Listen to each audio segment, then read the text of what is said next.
Welcome to Environment and Climate Change Canada's video tutorial on what's new for 2022 in the Greenhouse Gas Reporting Program. Throughout the session, we'll go over a number of changes that have been introduced to the program. First, we'll discuss the publication of a 2-year notice, followed by the department's intention to publish facility emissions by source category. We'll then discuss the removal of the option to upload provincial greenhouse gas reports, as well as an update to the global warming potential values. And finally, we'll discuss technical changes to the program, including changes to reporting requirements as well as quantification requirements. So we'll start with the publication of the 2-year notice. Typically, the program publishes a notice annually, which describes the reporting requirements for that year. However, this year, the program published the notice with respect to reporting of greenhouse gases for 2022 and 2023. This includes federal greenhouse gas reporting requirements not only for 2022 but also for 2023 data. Links to the notices can be found on our website, shown here. 2022 greenhouse gas reports must be submitted to Environment and Climate Change Canada by June 1st, 2023, using the single window system. So we'll follow these links to show you both the notice and the single window system. So if you follow that link, that brings you to the Greenhouse Gas Reporting Program's main landing page. From there, if you click on Report Your Greenhouse Gas Emissions, this brings you to a page with a number of resources for reporting. And if you scroll down to the very bottom, you'll see a number of links to the different notices that have been published. Throughout this video, we are discussing this top link here, which is the notice with respect to reporting of greenhouse gases for 2022 and 2023. So if you click on that, that will bring you to this year's notice.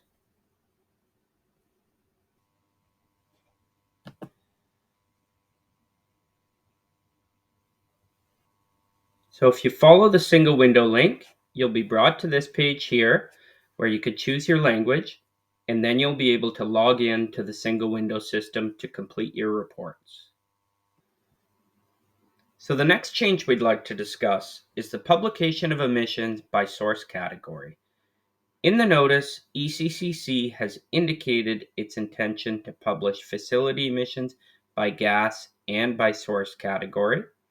So I'll show you that quickly in the notice. So this is the notice here. And if you scroll down, you'll see a section here that reads, "The Minister of the Environment intends to publish information on greenhouse gas emission totals by gas and by source category per facility provided in response to this notice."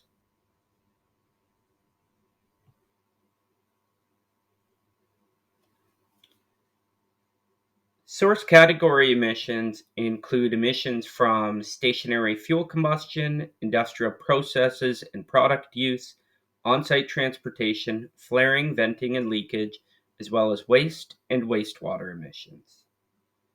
In past years, facility emission totals were published by gas only, so that is the change this year, is to also publish by source category. It's important to note, however, that the provision remains to request confidentiality in your report. So within the report, there is a section where you can request confidentiality. Requests should pertain to facility information that would otherwise be published, and sufficient justification must be provided so that the department may adequately assess the request.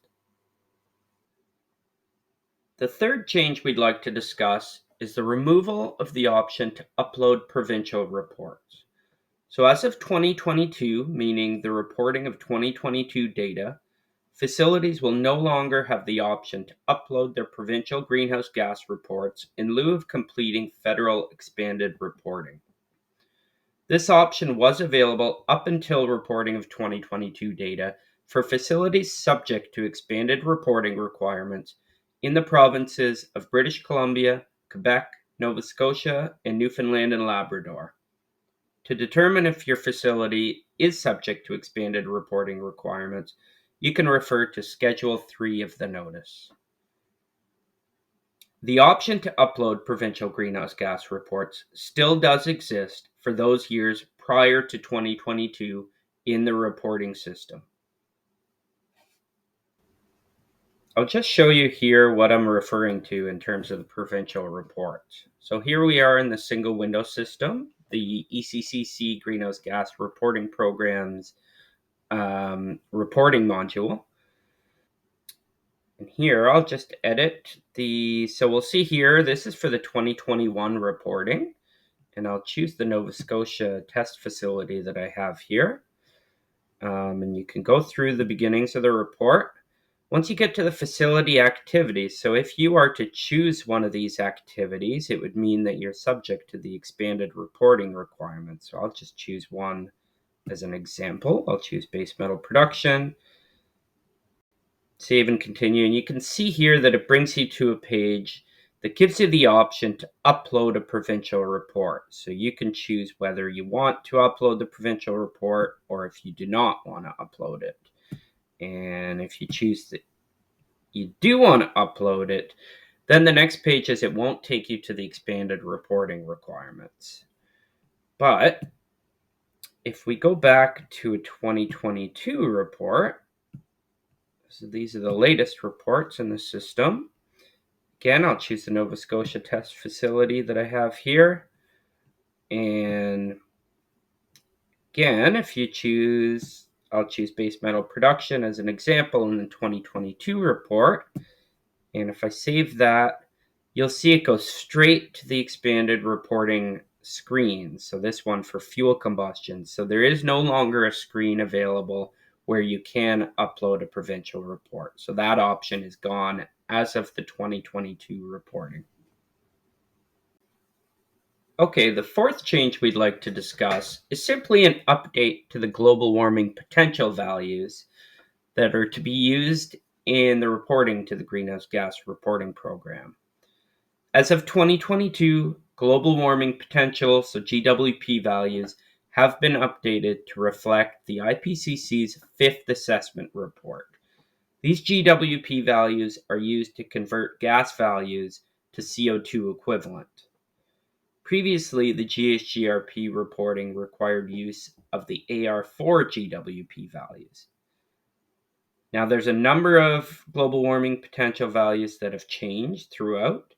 However, likely of most consequence is that the GWP value for methane has increased from 25 to 28.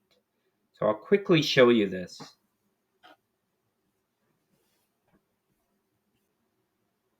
So here we are in the notice again, and there is a section near the beginning, Schedule 1, where we do show the 100-year global warming potential values. And these are the updated values in this year's notice. And if you scroll down a little bit, you can see here it references the fifth assessment report of the Intergovernmental Panel on Climate Change. So these are the updated values. I can also show you quickly in single window. So here is a section of a test report that I was working on earlier. And there's not much that you need to do in the single window system, but I guess you do need to note. So if I do an example for methane, nitrous oxide, and carbon dioxide, I'll just put in 1 for each of those, and I will validate that. So it populates. Here you could see the reason I said you don't need to do much is that the system calculates this itself. It uses the global warming potential values to give you the CO2 equivalent. So you can see here for carbon dioxide, of course, it's 1.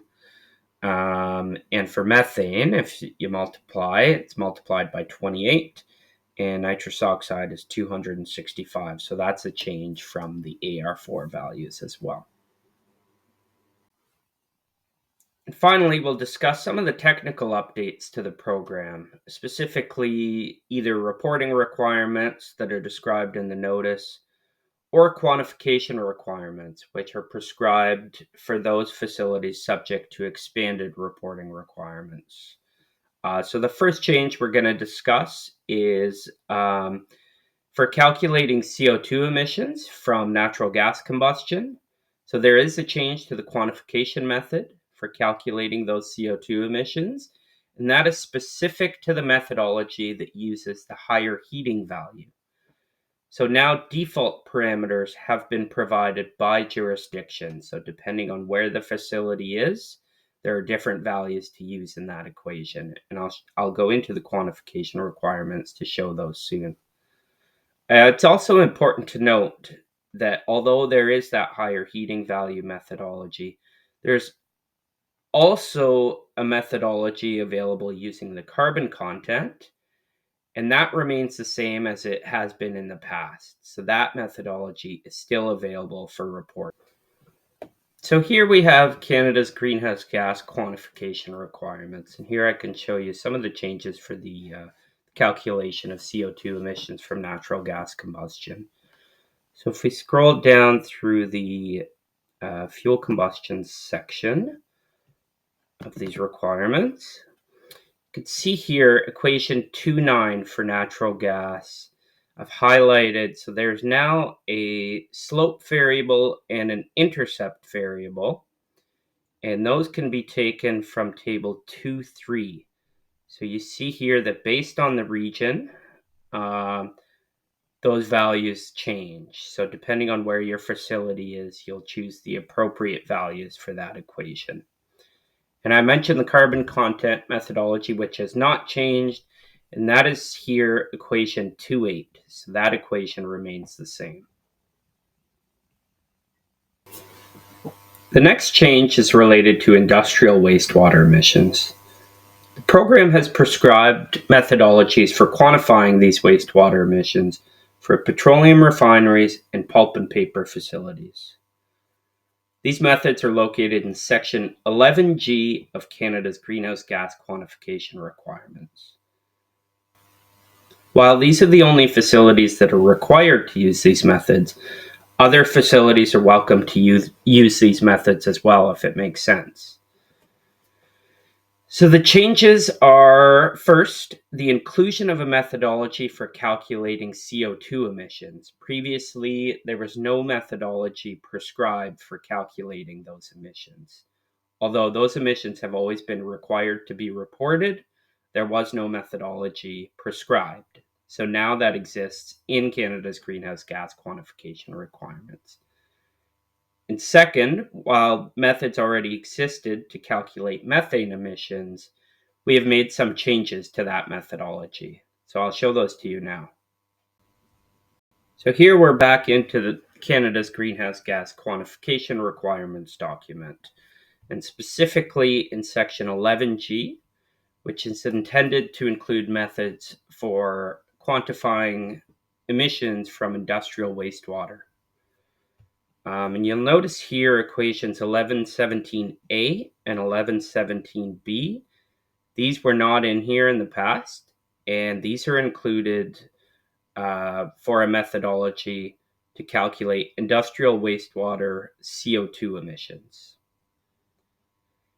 And if we scroll down, equation 1118 is intended to provide a methodology for calculating CH4 or methane emissions from industrial wastewater. And this has been updated to include additional terms. You can see here there's a frac organics term for organics removed as sludge. And there's also a frac organics term for organics in the effluent. So that is intended to help remove those quantities from the methane emissions that are being reported under industrial wastewater emissions. And if we scroll down a little bit further, we'll see we've added or updated several new tables. and also provided some alternative methodologies for calculating the fraction of organics removed as sludge. Okay, the next technical update we wanted to highlight is in relation to the reporting of emissions from nitric acid production. In the past, we've collected this information, the emissions and the associated parameters, at a facility level. However, now we're requiring reporting by the processing unit or the nitric acid train. And these reporting requirements are included in Schedule 14 of the notice and quantification requirements in Section 9 of Canada's greenhouse gas quantification requirements. So I'll show you those changes in the notice as well as in the single window system. So here is Schedule 14 of the notice. And this schedule is specific to reporting requirements for nitric acid production. And you can see here highlighted, these sections that are highlighted we're requiring reporting per acid train. So that is for total annual quantity of nitrous oxide emissions. Those are per acid train. Total quantity of nitric acid produced per acid train, as well as some of the associated parameters. So for example, the nitrous oxide generation factor, the abatement factor of the abatement technology, and the destruction efficiency of that abatement technology as well. And if you scroll down a bit further, you can see the nitrous oxide emission factor also required per acid train. So here we are again in the single window reporting system. And here are some of my test facilities for this video. So I'll just choose one. And this is for a 2022 report, as we're showing the changes for 2022. And I will have to select facility activity. And for the purpose of this video, we would like to select nitric acid production to show you the changes for that. And I'll just accept that. And let's go to the nitric acid production screen. So here, this looks different than it has in the past. So we have to add nitric acid trains for the emissions. And so I can click to add that. So here you'll put in a train ID followed by the information that would have been collected in the past, except it will be specific to this train ID.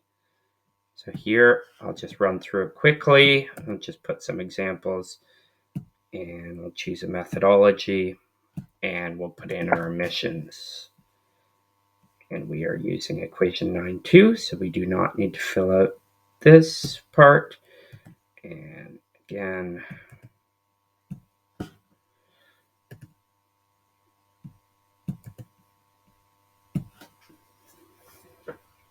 and there you go. You can see that it records your values for this nitric acid train, which I creatively named train ID number 1. And you can continue to add these. So if I click this again, it will ask for the same information. So there you go, train 2 as an example. And you could keep going and add as many as you have in your facility. So I'll just cancel that. But that was just to show you that now we're collecting this information by nitric acid train. Okay, now the final change we wanted to highlight is in relation to the ammonia production and hydrogen production emissions. So this year, the program is requiring the reporting of the gross emissions for both ammonia and hydrogen production. So not the net emissions, but the gross emissions. In the past, we had required that facilities subtract the amounts recovered and consumed. However, this year, and you'll note it in the single window system, which I will show soon, that we no longer require subtracting that amount. Instead, we require facilities report the total amount, so the gross emissions, and then the single window system will use the appropriate values that are entered. So for those amounts recovered and consumed, it will subtract the appropriate amounts and calculate the net emissions, which will also be shown to the facility doing the report. So the ammonia and hydrogen production reporting requirements can be found in Schedules 13 and 15 of the notice, respectively. So I'll show you the single window system now so that everyone can see what we mean by reporting of gross emissions. Okay, so here we are again in the single window system, and again we are set up for reporting for 2022 data, and again I have a number of test facilities here, so I'll choose one again to show everyone some of the ammonia production and hydrogen production reporting and how that's changed. So we will go to facility activities, and for the purpose of this tutorial we will select those: hydrogen production and ammonia production. So we'll go ahead with that. Okay, so let's go to those screens. So first, for ammonia production. So here you can see right at the beginning, it requests the gross emissions from ammonia production. So as usual, you could select your methodology and you can put in your emissions. And then, as it has in the past, we request CO2 consumed in urea production. I will just put in some example values. And we also have other CO2 recovered and captured, which excludes, of course, the CO2 consumed in urea production, which we had already entered. So you can add several instances of other CO2 recovered or captured. So I'll do some examples here, and you put in the purpose for each of these. So let's say delivered for downstream use, for example. Okay, so I've actually gone ahead and filled out the rest of this, so I don't have to go through it all with everyone. However, you can see here there is a field now for net emissions. So what the system does is take the gross emissions that have been entered and it subtracts the appropriate amounts. So in this case, CO2 consumed in urea production and the other CO2 recovered or captured. And it calculates a net emissions value. This is the value that goes towards the facility total. So in this case, as an example, it would be 80 tons of CO2 equivalent that counts towards the facility total. Another thing to mention here, for other CO2 recovered and captured, let's go ahead and add one more. An example. So there are several options. One is delivered for downstream use, the other is for on-site production, and the other is for permanent storage. So only in cases where the CO2 is not deemed to be emitted at the facility will it be subtracted from the gross amount. So for CO2 delivered downstream or sent to permanent storage, it makes sense since our program captures direct emissions at the facility, that those get subtracted and they do not get added to the facility total. However, if the CO2 is used for on-site production, and I'll do that as an example, it does not get subtracted from the gross emissions because we deem that as an emission on site. It's used on site and emitted on site, and so there's no need to subtract that amount. So you can see here in this example, the net emissions remains as 80. We do not subtract the on-site production amount. Yes, so that's ammonia production, and I won't go through it in a lot of detail, but I'll go to hydrogen production. And it is the same thing. So we have gross emissions again, and other CO2 recovered and captured again. So the same thing here. You put in the purpose. There's delivered for downstream use, on-site production, and permanent storage. So we use the gross, we subtract the appropriate amounts, and then we calculate a net emissions amount, and that is the amount that goes towards the facility total. Okay, so that concludes our video tutorial for today and all of the changes we wanted to highlight throughout this video. The final slide here simply lists a number of available resources that we encourage everybody to check out. First of all, our website, the web address shown there, includes many resources, including technical guidance, questions and answers, and many other important links, including the notices, which would be applicable to whichever year that you need to report for, as well as a link to the quantification requirements document that I had shown in some parts of the video. And there is also a link to the single window system. And importantly as well, we do have step-by-step single window instructions, which we include on our website. And of course, at any point, if there are any questions, please feel free to reach out to us. Our email address is here, ges-ghg@ec.gc.ca. So please feel free to reach out to us and we'll get back to you.